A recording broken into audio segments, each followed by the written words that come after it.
ফিলিস্তিনে যখন রক্ত ঝরছে, গাজা যখন ধ্বংসের স্তূপ, শক্তিধর মুসলিম দেশগুলো কি করছে? তারা শুধু নিন্দা আর বিবৃতি প্রকাশ করছে।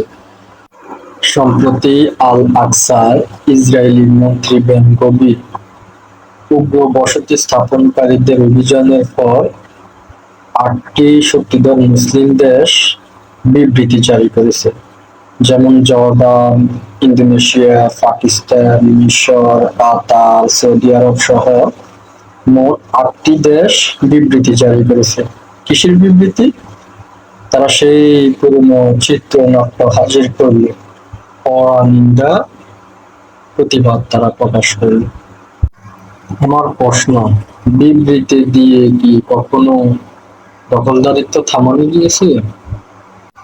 গাজায় লাখ লাখ মানুষের মৃত্যু আর কান্না যখন বাস্তব পদক্ষেপের প্রয়োজন, সামরিক অর্থনৈতিক চাপ প্রয়োজন, তখন আমাদের বিশ্ব নেতারা কি করছে?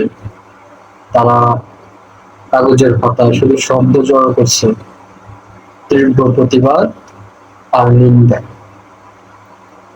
আমার প্রশ্ন, এই নিন্দা রাজনীতি আর কবে শেষ হবে?